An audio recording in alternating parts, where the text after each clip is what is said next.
Hello guys, on est en plein montage du podcast. Petit aparté avant que la vidéo commence. Je me suis un peu trop amusé avec les baguettes parce que c'est là que je mettais mon micro.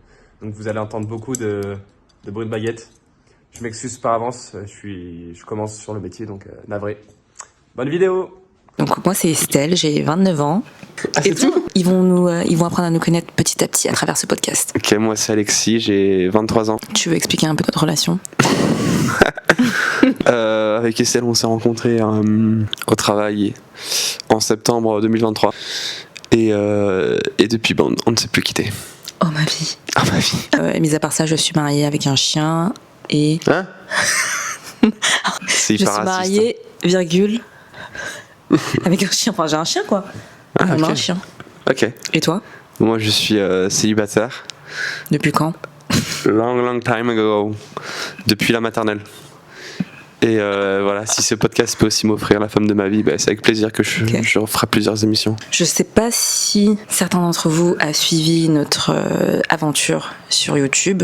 On a fait une petite vidéo pour parler de notre temps d'écran. Plus précisément, comment réduire notre temps d'écran. C'est ça exactement, et l'objectif, voilà, c'était pendant 2 semaines de moins utiliser son téléphone, de... Quoi? J'ai l'impression d'être sur les talentueuses, genre. Ah, c'est un peu ça. C'est très sérieux, c'est très solennel. Et non, et du coup, au final, on a réussi à réduire chacun notre temps d'écran, mais mine de rien, une fois que la vidéo s'est terminée et qu'on a repris nos habitudes, Quand on a fait notre vidéo, j'étais pas encore sur TikTok. Enfin, j'ouvrais TikTok vraiment une fois par mois.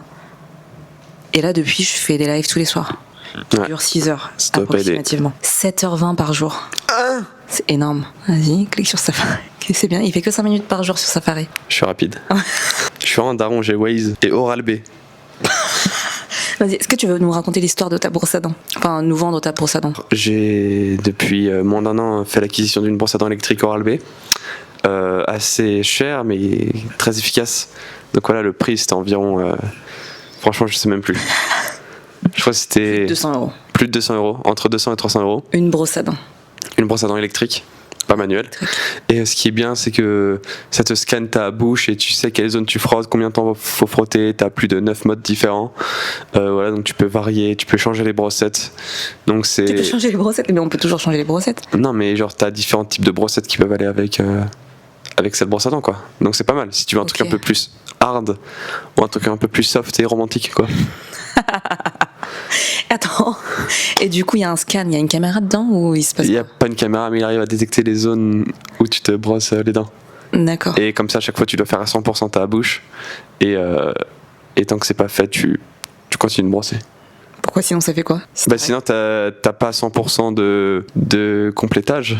Ok. Et du coup, ça fait baisser ton score. Et c'est quoi la différence avec une brosse à dents qui coûte 40 euros? Électrique? Ouais, électrique Oral-B par exemple, parce qu'ils ont une large gamme. T'as pas toute la fonction du coup de IA dont je viens de parler précédemment, et t'as pas Est-ce que c'est tous les modes différents. C'est Oui, vraiment c'est de l'IA. Oui, c'est de l'IA. Le modèle, c'est iOS. Et elle te dit C'est bonjour et bonsoir. Oral-B iOS. iOS. Et moi, j'ai la 9. Et il y en a 10. D'accord. Voilà. Ok, bon. Très sympa. Et du coup, TikTok, pourquoi est-ce que tu as téléchargé TikTok, toi? C'est ça. Alors moi, j'ai téléchargé TikTok parce que je souhaite me lancer et documenter les 4 mois de périple que je vais faire en septembre, car je n'ai plus d'obligation universitaire, entre guillemets. J'ai fini mes études et j'ai fini mon alternance, donc je suis libre comme l'air. Et plutôt que reprendre directement par un travail, j'ai décidé de partir 4 mois en Asie et j'ai envie de documenter tout ça. Mais tu vas documenter sous forme de TikTok réel ou... Alors, la façon dont je vais documenter est encore incertaine. Je réponds hyper bien aux questions. Ouais, mais calm down, ce n'est pas un entretien. Sois toi-même. Je sens que t'es un peu... Non, je suis sérieux, je parle bien là. C'est bon, je me mets en confiance là. D'accord. Oui, Donc- c'est une safe place ici, Alexis. Oui. Tu peux dire ce que tu veux. On n'a même pas dit le nom du podcast, mais bref. Ah oui. C'est pas grave, on le dira tout à l'heure. Ok. Pour le watch time. Ok. Bref, donc je sais pas comment documenter ça, mais dans l'idée, j'essaie de faire des TikTok ou des Reels et des petits, genre un jour une vidéo, et puis pourquoi pas faire des plus longs vlogs après, quoi. Et attends, est-ce que tu voudrais quelque chose de très sérieux? Vraiment, genre un reportage de ton voyage, ou tu veux quelque chose de rigolo? Non, absolument pas. Je ne cherche pas à être sérieux et non loin l'envie de critiquer ceux qui font du contenu sérieux, mais j'aimerais bien faire quelque chose de plus soft, plus rigolo et Plus léger. plus naturel. que dire regardez, c'est magnifique, les temples sont somptueux. Genre moi je filmerai juste des grenouilles qui marchent sur la route. Ok. Mais du coup, tu vas le faire avec la Osmo? Alors, concernant le matériel électronique que je souhaite utiliser, j'hésite entre, oui, pourquoi pas faire l'acquisition d'une Osmo Pocket 3 qui est un objet polyvalent et avec lequel je me sentirais confortable. Ça Putain, ou... parle encore comme ça. Pardon, mais j'aime bien parler comme ça. D'accord, ok. Bah Ou sinon mon téléphone, quoi. Alors moi, je te conseille de partir sur la DJI Osmo 3, Pocket 3, qui j'espère pourra prochainement nous sponsoriser. Oui. D'ailleurs, nos micros sont des DJI. Mhm. Vous nous direz pour le son si ça ressort bien. Donc, Ouais. je sais plus où on en était, mais... La DJI. Ah, la DJI, voilà. Mais le problème, c'est que j'ai vu mon algorithme TikTok qui met toutes les vidéos de Osmo Pocket qui ont des soucis. Parce que c'est fragile. Parce que genre le truc, l'écran il switch plus, elle tremble. Bah, de toute façon, t'as une garantie. Mais oui, c'est vrai que c'est fragile. Par contre, c'est pas un truc que tu balances. C'est pas une GoPro. Donc il faudra faire attention. Et en plus, il va beaucoup pleuvoir, donc... Qui te dit qu'il va beaucoup pleuvoir? La fille de la météo de TF1. Elle te dit qu'il va beaucoup pleuvoir au Elle Vietnam? m'appelle et elle me dit le temps qu'il va faire là où je vais. Ok. Non, mais si, c'est période de moisson, tout ça là. Non. Mais il va faire humide, il va pleuvoir quoi. Ça peut faire bugger la caméra, Estelle. Ok. Bon, si tu veux. Ok, tout ça pour acheter l'iPhone 17. Voilà. Laura, ne t'en fais pas. Genre, pourquoi est-ce qu'on a un temps d'écran aussi élevé? Élevé? Toi, Et- t'associes ton temps d'écran élevé à la FOMO? Bah, qu'est-ce que la FOMO? Qu'est-ce que la FOMO, une déjà? petite définition de la FOMO, Oh, Alexis? tu sais, t'as pris le temps d'écrire la définition sur tes papiers, donc je t'en prie, rentabilise. Ok. Ah, carrément, tu peux Attends, pas faire oui. par cœur? Non, bah non. C'est quoi la FOMO? La FOMO, Fear of Missing Out. Mhm. Ce qui veut dire, je vais vous lire la définition qui est très très bien écrite que j'ai trouvée sur Wikipédia.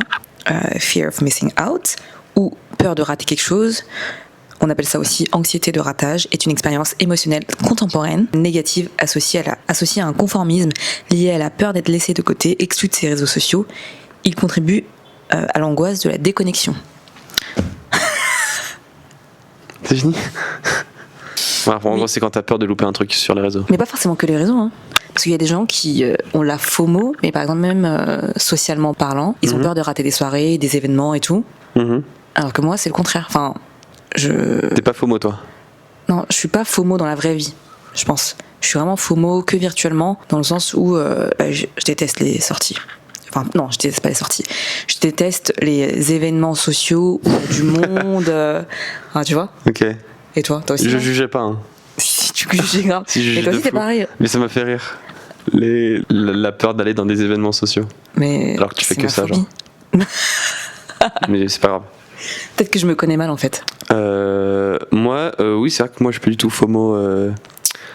FOMO dans des événements. Enfin, je suis peut-être FOMO quand il y a des soirées avec mes potes proches, genre vraiment proches, et que je peux pas y aller parce que je suis à l'extérieur. Enfin, je suis ailleurs. Mais t'es FOMO, genre t'es Non. triste? Non. Ou tu peux, enfin, ça te dérange pas de les laisser faire leur truc si t'es pas dispo, quoi? Oui, voilà. Ah oui, absolument. Oui, si je suis pas dispo, c'est pas grave. Enfin, c'est bizarre, mais non, ce que je veux dire par là, c'est que, imaginons, voilà, je suis en vacances et eux, ils se voient, bah, je serais dégoûté de pas être avec eux. Ouais. Bah, donc ça, c'est vraiment pour les petites soirées proches. Genre, si c'est des gros êtes deux, événements, quoi. des grosses soirées, ça, oui, je suis comme toi. On a la JOMO, Joy of Missing Out. On a la Jomo de fou sur Ouais. ça. Est-ce que c'est lié à la sociabilité? Non, parce qu'on est sociable. Tu trouves que je suis sociable? Oui. Ok. Je dis ça pour les caméras. Mais oui, t'es sociable. Je pense que genre juste quand il y a trop de monde, on a la flemme, même c'est fatigant. la pré-soirée, de te dire que ce soir tu sais que t'auras une soirée avec plein de gens que tu connais ou que tu connais pas forcément. T'as la flemme quoi. Ouais.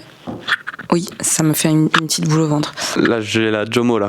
Bref, du coup toi, est-ce que t'as la FOMO des Mais les réseaux réseaux sociaux? En fait, je sais pas si c'est vraiment les réseaux parce que je sais pas. Parce que si en soi, j'arrive pas à me déconnecter ni d'Instagram ni de TikTok, enfin, ça devient machinal, tu sais, j'allume TikTok, je swipe. Mais est-ce que ça représente vraiment la FOMO? Parce que, par exemple, je déteste halluciner. Pas D'accord. parce que j'aime pas regarder les films, mais j'avoue que ça me donne de l'anxiété de me dire que je suis dans une salle coupée du monde où je suis pas censée regarder mon téléphone. Et je sais pas ce qui se passe à l'extérieur, quoi. Donc ma phobie, c'est pas de me dire il se passe quelque chose sur Instagram que je rate, mais plus me dire peut-être que je sais pas, ma famille, mes amis ont besoin de moi et que je peux pas répondre. Ça me donne de l'anxiété. Enfin, je trouve ça anxiogène. Ok, et t'as l'anxiété vis-à-vis de tes proches du coup, mais imaginons genre il se passe un événement mondial, genre je sais pas, genre il y a une célébrité qui est décédée ou il se passe des trucs de fou sur internet, ça te dérange pas de pas savoir ce qui se passe et de rater ça? Je crois pas, enfin ça je pense que ça m'atteint pas. Ou de louper des trends ou je sais pas, des trucs comme ça, quoi. Des trends.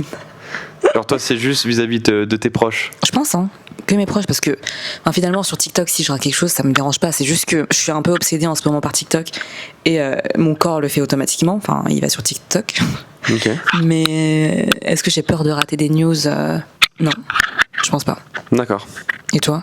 Est-ce que comment ça se reflète? Parce que j'ai pas l'impression que t'as la FOMO du coup. Non, moi j'ai absolument pas la FOMO. Enfin, j'ai pas la FOMO comme toi sur les news. Genre en soi, je pourrais ne pas scroller sur les réseaux et supprimer les applications. Mais c'est vrai que vis-à-vis des messages et de communiquer avec les gens, c'est vrai que ça me saoulerait de me dire que vu que je supprime telle application, je peux plus leur parler. Ouais, non, mais c'est vrai. Parce que quand on a fait le challenge là pour réduire le temps d'écran, je me suis demandé pourquoi est-ce qu'on supprime pas juste nos applications, parce qu'on a essayé de réduire, aller moins sur Instagram, aller moins sur TikTok, Facebook et compagnie, mais si on supprimait les applications, on n'aurait plus ces interférences, ces notifications. Ouais, ces notifications. Donc pourquoi est-ce qu'on n'a pas juste supprimé? C'est vrai. Tu vas sur les applications pour répondre aux messages WhatsApp de tes proches, et oui, par exemple WhatsApp, ou même genre sur Instagram, tu reçois un message, t'y vas, et du coup une fois que t'as fini de répondre à ce message, tu scrolles. Donc mine de rien, c'est un peu un cercle vicieux de base. Tu vas juste pour répondre à un message et puis après tu swipes, alors que de base tu pourras juste aller sur une conve, répondre et fermer l'application et fermer ton téléphone, quoi. Mais du coup t'as envie de rester, t'as envie de faire d'autres choses, et ça c'est problématique, c'est vrai. Mais en fait je crois que j'ai la FOMO par rapport à la vie de mes proches ou moins proches, parce que sur Instagram t'as de tout, mais j'aime bien savoir ce que font les gens, et je pense que je pourrais pas supprimer Instagram. Ok, donc là c'est une nouvelle FOMO, là c'est plus la FOMO c'est plus que les proches en fait. Tu vois, je suis en train de réfléchir à Instagram, parce que les stars, tout ce qui se passe dans le monde, ça m'intéresse pas tant que ça. Mais finalement me dire un jour s'il faut que je supprime Instagram, je pense pas que je serais capable de le faire, parce que il y a des gens moins proches mais avec qui t'as envie de garder contact. Et je trouve que sans Instagram, c'est compliqué, parce que ça veut dire qu'il faut aller parler à la personne et vraiment prendre des nouvelles. Alors que sur Instagram, ce qui est pratique, c'est que même si t'as pas forcément quelque chose à dire, liker la story de la personne, liker le post, c'est une sorte de lien quand même. Ok. Le like nous unit. Okay. Ou en tout cas, tu peux interagir avec la personne par rapport à ce qu'elle poste. C'est plus simple que de dire coucou, ça va, tu fais quoi? Ça date. C'est gênant ça. Oui, c'est vrai. Mais après là c'est un peu un truc tu fais en soum quoi, donc au final ce serait bien quand même de communiquer avec la personne. Ouais, non, en vrai ce serait beaucoup plus efficace. Mais parce que moi si je peux revenir à moi, ça fait longtemps qu'on n'est pas revenu à moi. C'est le but du podcast, c'est de parler de toi. Oui. Moi j'ai pas du tout cette FOMO là, où j'ai pas du tout ce besoin de savoir ce que les gens font, et ça m'est déjà arrivé du coup de supprimer Instagram, de faire une digital detox. Ouais, c'est ça, parce que au final je me rends compte qu'une fois que j'ai supprimé Instagram et que voilà il y a quelques jours qui passent, bref, je me rends compte que c'est pas du tout, j'en ai pas besoin, quoi. Il y a des messages que je verrai pas, mais au final si les gens veulent vraiment me contacter, il y a d'autres réseaux peuvent me contacter, genre WhatsApp, tout ça. Donc en soi les Instagram ou TikTok, enfin surtout TikTok, je peux pas le supprimer parce que je vais m'en servir là, mais en soi je m'en sers pas. Oui, mais tu vas bientôt faire des lives quotidiens. Non, ça on faut en reparler, mais ok. Faut que j'envoie ça. Mais moi j'ai vraiment la seule FOMO que j'ai entre guillemets, c'est juste parler avec les gens. Mais au final je peux m'en passer sur Instagram, tout ça. Donc au final j'ai peut-être pas vraiment de... T'as pas de soucis, pourquoi est-ce que tu supprimes pas si tu veux réduire ton temps d'écran? Parce que j'aime bien faire des stories, j'aime bien partager, créer du contenu, tout ça. Donc ça me saoule. Ne mettez pas dans mes amis proches, mais je crée du contenu, quoi. Bref, j'aime bien faire des petites stories sympas, drôles, tout ça. Donc ça me saoulerait de me dire que j'ai envie de raconter un truc drôle, mais que je peux pas vu que j'ai plus d'application. Donc c'est juste pour ça. Mais en soi, à proprement parler, si on parle de la FOMO, je suis pas de FOMO. En conclusion. Merci à tous de nous... Merci. Je rigole. Mais du coup, tu veux nous parler de ta future carrière d'influenceur? On n'est pas là pour parler de moi, Estelle, mais oui, si tu veux. J'en ai Parce déjà que, parlé en fait. attends, ah oui, non mais par rapport, pas à la FOMO, mais comment est-ce que tu vas faire pour partager tout ça en étant en voyage à l'autre bout du monde, pas forcément de réseau, enfin comment est-ce que tu vas t'organiser pour ça? Il y a un certain dilemme moral, si je peux me permettre. C'est que du coup, l'idée de ce voyage, c'était d'être en mode route. Je serai avec des amis, mais c'est vraiment d'être en mode aventure. D'ailleurs, attends, Waouh, coupe-moi la parole, vas-y. pardon. Non, bon, vas-y, continue. Vas-y. Parce que la FOMO, est-ce que derrière, ça voudrait pas dire la peur de la solitude? Oh, la transition. Parce que t'as pas la FOMO, mais t'as la peur de la solitude. Non. Pourquoi est-ce que tu fais pas ton voyage seul, Alexis? Alors je fais pas mon voyage seul parce que je trouve ça c'est vraiment pour un souci de logistique, plus pour un souci de partage, parce qu'en soi ça me dérange pas de vivre des expériences seul, et j'ai vécu, ça m'est arrivé de vivre seul, voilà. Enfin, c'est un sujet sensible, on en parlera plus tard, mais je suis très content de partager ça avec mes amis. On n'est pas nombreux, mais je suis très content de partager ça avec eux, mais en soi ça m'aurait pas dérangé de le faire seul. Le fait est que là c'est un gros voyage de 4 mois en Asie, et c'est vrai que c'est plus agréable de commencer ce voyage en groupe avant de potentiellement être tout seul et de faire ça tout seul, quoi. C'est quoi ton programme? L'idée, mais ça peut changer à tout instant, c'est de faire le mois de septembre en Thaïlande. Voilà, donc tu fais toute la Thaïlande. Après le deuxième mois, l'idée c'est de faire Indonésie et Philippines. Donc ça serait 2 mois avec deux amis à moi. Le troisième mois, c'est moi qui pars avec moi. T'auras des amis ou des amis qui va te rejoindre, non? Voilà, c'est ça, j'ai potentiellement d'autres proches qui viendront me voir et avec qui je partage cette aventure. Mais du coup, l'idée c'est soit je suis avec eux, soit je suis solo. Et concernant la destination, je suis un peu plus libre, donc ça peut être la Malaisie, ça peut être le Vietnam, ça peut être tous ces coins-là. Tu l'auras fait, non, le Vietnam? Parce que le Vietnam, c'est la première destination, ça y a pas de doute. Non, je fais la Thaïlande au début. Hein? Attends. Non, Hanoï, c'est le Vietnam, Alexis. Ok. Bon, le premier mois c'est Vietnam. Et le troisième mois c'est Thaïlande. Ou peut-être Malaisie. Ou peut-être Malaisie. Ou autre chose. Il faudra me suivre, Alex Pierre, 02. Sur TikTok. T'auras une chaîne YouTube? Non, abuse pas. Mais si. Oui, ok, j'aurai une chaîne YouTube. Ok. Du coup, en décembre, pendant 2 semaines, je te laisse enchaîner, parce que tu sais mieux que moi ce qu'on va faire. Oui, on va se retrouver en Chine. Pékin, le mur de Chine, les troupes ensevelies dans les cendres. Oui, ça c'est à Xi'an. On va aller à Shanghai, on va aller à Hangzhou, Suzhou. Bon bref, ça c'est autour de Shanghai, pas très loin. En fait, ma famille vient du sud-est de la Chine. Donc j'aimerais bien passer quelques jours avec eux, puis rejoindre Alexis, peut-être Carbo, notre ami. Attends, moi je suis pas avec tes grands-parents? Tu pourrais pensais dormir avec eux.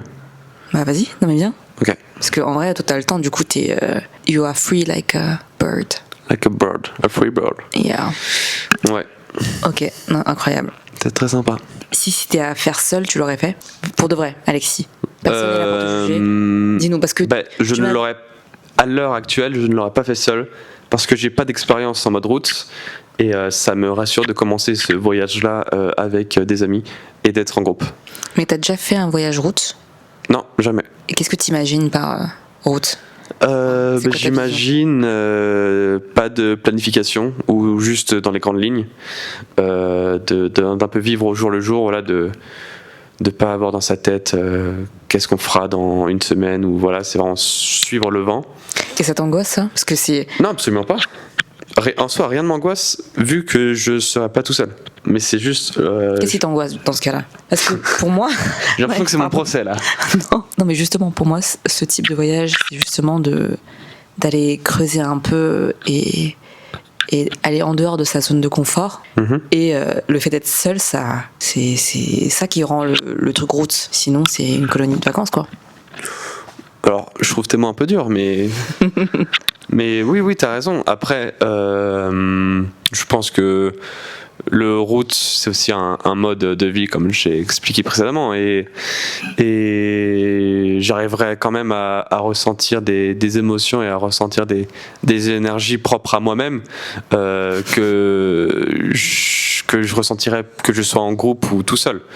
Après, je suis d'accord que ça doit être un autre type d'expérience d'être tout seul, mais ça me dérange pas de le faire en groupe. Et si je suis amené pendant mon périple à être tout seul, ça serait effectivement un bon challenge et ça me dérangerait pas de le faire. Mais c'est bien de commencer en groupe, je trouve. Enfin, pour moi. Et t'as pas peur de devoir faire des concessions, parce que j'avoue, quelques mois avec tes potes, et surtout dans des conditions route, ça peut être challengeant. Ça peut être challengeant, mais on est quand même parti du principe avec mes... Donc j'ai un ami que je rejoins et un ami à lui qu'on rejoindra plus tard, mais on a dans tous les cas la même DA de se dire que c'est en mode route, de se dire qu'on sait pas trop ce qu'on fait, on verra. Donc à partir du moment où tu as cette même idée là et tu as aussi l'idée de vouloir découvrir, de vouloir se perdre, de vouloir être avec les animaux dans la nature, enfin c'est...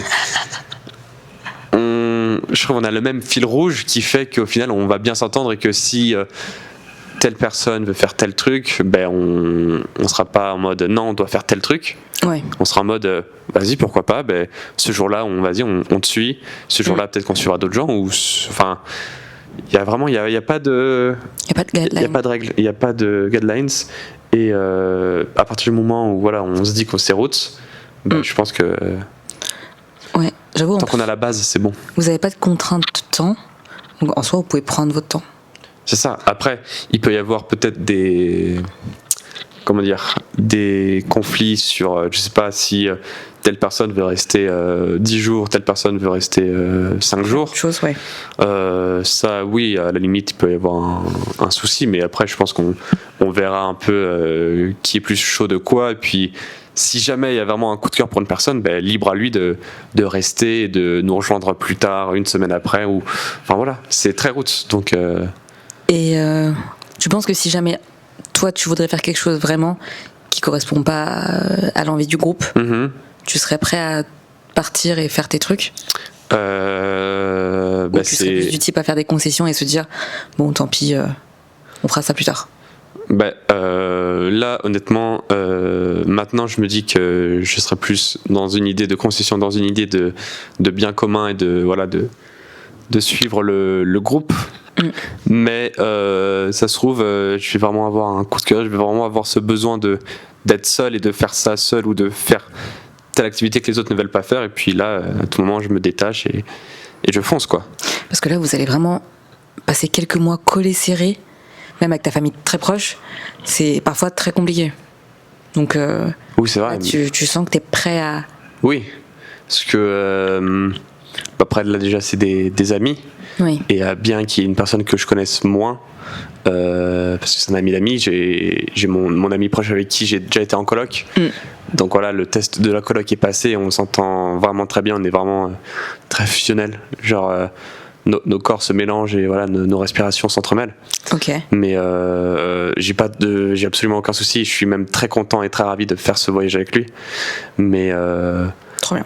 Non, je pense qu'en en amitié, ça devrait le faire. Après oui, j'ai vu des TikTok et des vidéos de gens qui se séparent, d'amis qui pensent être amis qui se séparent lors d'un voyage. Mais je me fous mal comment ça peut arriver ça. On suivra tes aventures sur TikTok, AlexPierre02. C'est ça.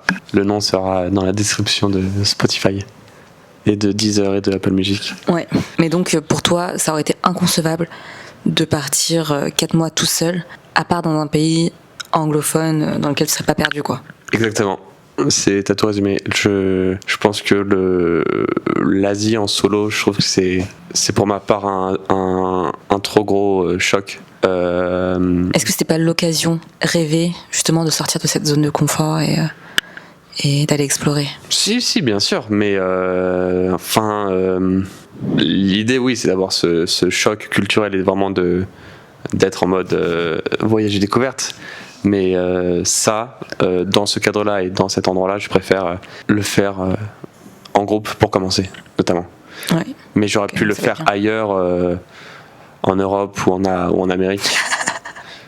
Ou en Belgique. Ou en Belgique. T'aurais pu faire la Belgique tout seul pendant 4 mois? Ça aurait été complexe, mais j'aurais pris sur moi, je pense. Ouais. Mais voilà, je trouve juste que ça fait un peu trop peur de prévoir en Asie, alors que je trouve ça moins inquiétant personnellement de partir, je sais pas, genre 4 mois au Canada où là, c'est moins compliqué de communiquer. De vivre 4 mois là-bas, quoi. Dans quel sens de vivre? Vis-à-vis des différences culturelles et puis voilà, de la vie là-bas. Non, ce qui est marrant, c'est que t'as quand même fait beaucoup de voyages en Asie, donc en famille, mais on va dire que c'est pas quelque chose qui t'est inconnu. T'es pas l'enfant qui découvre le monde à 23 ans et qui prend l'avion pour la première fois. T'es quand même très ouvert d'esprit et très... C'est gentil. Enfin, t'as déjà vu plein de choses. Oui. À part le ping-pong show. Mais ça, tu n'es pas encore prêt. Je suis pas encore prêt. Ouais. Mais c'est marrant que t'aies peur, entre guillemets, de l'inconnu. Non, mais... T'as peur des Asiatiques? Non, j'ai pas peur des Asiatiques. J'ai peur de l'Asie, c'est tout. C'est une FOA, Fear of Asia. Je trouve, je me dis que j'arrive pas, mais en vrai, je pourrais réussir. Mais c'est juste une peur, une anxiété, parce que je pense qu'une fois que tu auras mis le pied sur le continent tout seul et que tu te rendras compte que tout se passe très très bien. Oui. Je pense que c'est ça. Mais oui, du coup, c'est marrant parce que t'avais fait quoi comme pays avant ce trip en Asie? En Asie, j'avais fait la Thaïlande. Mm-hmm. Ah, c'est peut-être ça. Il faudrait que tu racontes ton anecdote. En gros, j'étais à Phuket avec ma famille et mes cousins. Et on a visité l'île Phi Phi Island. Très sympa. Et du coup, pendant la visite, on est arrivé en bateau. Et puis voilà, moi, je me mets à jouer sur le sable. Et bref. Et donc, toute ma famille, voilà, chacun fait sa vie, quoi. Et à un moment, du coup, ma famille est tout en haut de l'île qu'ils avaient visité au préalable. Ils font une photo de groupe. Et là, ils regardent la photo et ils disent mais il est où Alexis? Et genre vraiment, on était une bande, on était une dizaine du coup en tout. Et ils m'avaient pas vu. Et moi, j'étais encore en bas de l'île, encore sur le sable, à jouer. Et je me suis rendu compte que j'étais tout seul et je me suis mis à pleurer. T'avais quel âge? 16 ans? Non, j'avais 17 ans. J'avais... je sais plus, je devais avoir 6-7 ans. Et il y a une famille d'Allemands qui m'a recueilli parce que c'était un truc un peu touristique, donc il y avait plein d'étrangers. Et donc du coup, j'étais avec la maman Angela, qui m'a pris sous son aile et qui s'occupait de moi le temps que qui est actuellement ma famille chancelière. Elle est devenue chancelière par la suite, exactement. Okay. Donc voilà, mais non, enfin déjà, je permets pas d'afficher ma vie privée comme ça en podcast. Et de deux, ça n'a les parents, si vous eu aucun impact. Ça n'a eu aucun impact sur... Mais du coup, qu'est-ce qui te fait peur? Exactement, qu'est-ce qui te fait peur dans le fait d'aller en Asie seul? Parce que... C'est le fait que j'ai jamais été en mode route et le fait que ça soit un long voyage de 4 mois et pas juste une semaine. Là où une semaine, je pense que j'y serais allé tranquille. Mais au Canada, c'est quoi qui change avec le Canada? Où tu peux être route aussi, tu peux aller avec ton sac à dos et aller faire les... Oui, je trouve que solo, c'est plus compliqué d'être route en Asie, de par les différences de langage, les différences culturelles. Voilà, bien que ça ne me dérange absolument pas, mais je trouve ça du coup plus compliqué d'être route en Asie que route en Amérique, que ce soit en Amérique du Sud ou en Amérique du Nord, quoi. J'espère qu'après ce voyage, tu pourras nous faire un discours différent et dire Exactement. que ce sera plus simple. Exactement. Parce que je pose des questions et moi je l'ai jamais fait et je pourrais jamais le faire. Moi, il me faut des hôtels 5 étoiles ou rien. Je peux pas trop. Tu vas faire un peu route. Quand? Avant la Chine. Quand? En Thaïlande ou au Vietnam, je sais plus. Je sais pas si j'aurai le temps. Il va falloir que je vois avec ma manager pour mes congés. Mais pour le moment, c'est pas prévu. Ma partie route, ce sera aller voir ma grand-mère, je pense. Ok. Ta grand-mère est route? Pas du tout. D'accord. Moi, je pense que ça me correspond pas, donc c'est pas du tout dans ma bucket list de faire des voyages route seul peut-être, mais ce sera seul en Thalasso au Club Med. Ok. Avec des cocktails. Ouais, illimité. All inclusive. D'accord. Exactement. Ok. Mais oui, l'idée, comme ce que tu viens de dire précédemment, c'est que on refasse ce podcast en décembre et voilà, en Chine. Et que je sois totalement changé, et que j'ai plus besoin de zone de confort, que tout va bien. Et puis c'est l'idée de ce voyage aussi, hein. C'est-à-dire que tout est possible et qu'une fois que tu commences, au final tu vois que tout est possible et tu peux être route, tu peux changer de ta mentalité. Voilà. Tu pourras accepter la solitude. Mais j'accepte la solitude. Alexis, non. C'est un autre sujet de podcast, ça. Ah, ok. Je vais au cinéma tout seul, je fais des trucs tout seul, je me balade tout seul. C'est vrai que toi t'as pas la FOMO. J'ai absolument aucun souci d'être tout seul et d'être juste coupé pas du en monde. Asie, quoi. Juste l'Asie miskin, quoi. Non, mais juste, oui, l'Asie, c'est un level que je me sens pas de faire actuellement, mais que sans doute à la fin de mon périple, j'y retournerai solo. Et si c'était pas route, par exemple, un endroit hyper connecté, le Japon, la Corée, ou même la Chine, est-ce que tu pourrais le faire seul? Oui. Sans route, hein? Oui. Ok. Oui, je pense. C'est vraiment juste la partie route. C'est juste la partie route, c'est le fait d'enchaîner les opérations de jeunesse. Je trouve le fait de pas savoir ce que tu vas faire le lendemain, c'est plus viable de savoir que t'es en groupe que de savoir que t'es tout seul et que du coup tu dépends que de toi-même. Et s'il y a des situations compliquées, t'es tout seul à les gérer, donc je préfère gérer tout ça en groupe. Mais oui, Okay. du coup, si j'étais en Chine et que voilà, ou au Japon, que j'enchaînais les Airbnb et tout ça, mais j'y vais tranquille, aucun souci. Et limite, je préfère faire ça seul parce que je serais vraiment dans mon monde et à me balader tout ça. Donc oui, je pense que c'est le mode route au final qui est un souci. On a hâte de suivre tes aventures. Mais avec plaisir et merci beaucoup de m'avoir interviewé. On n'a pas encore donné le titre de ce podcast. Écoute, on peut conclure par le titre de ce podcast. Allez. Attends, et sinon on peut faire des petites recos culturels avant. Oui. Qu'est-ce que tu recommandes à nos lecteurs, à nos Auditeurs. à nos auditeurs? Est-ce que t'as... Alors moi je trouve que la Chine c'est sous-coté et je recommande vivement à tous ceux qui nous écoutent et qui n'ont pas encore été en Chine d'aller visiter ce magnifique pays en sachant que on n'a pas eu besoin de visa pour aller en Chine avec nos passeports français et on a droit à 3-4 semaines. Donc voilà, contre avant où il fallait vraiment faire des démarches pour avoir un visa, c'était pas compliqué mais c'était galère. Et ça coûtait plus de 120 €. Donc là, dites-vous que vous économisez 120 € sur le visa et vous avez droit à un mois. Donc allez-y, foncez. Et on fera des vlogs quand on y sera. Bien sûr. Donc vous allez découvrir avec nous. Voilà. Et toi? Moi, petite reco culturelle. J'ai lu récemment La vie devant soi de Romain Gary. Waouh. Voilà, donc c'est un livre très connu, mais je vous invite à le lire parce que l'intelligence de l'auteur est assez fascinante. Et Je sais pas que tu lisais. c'est l'histoire d'un petit garçon qui vit avec une prostituée qui s'occupe de plusieurs enfants. Et je trouve que tu peux en tirer des très bonnes morales et ça t'aide mine de rien à avoir une autre vision de toi et du monde qui t'entoure. Si tu ne pouvais prendre qu'un livre pour ton voyage route, C'est un autre sujet là. Alexis.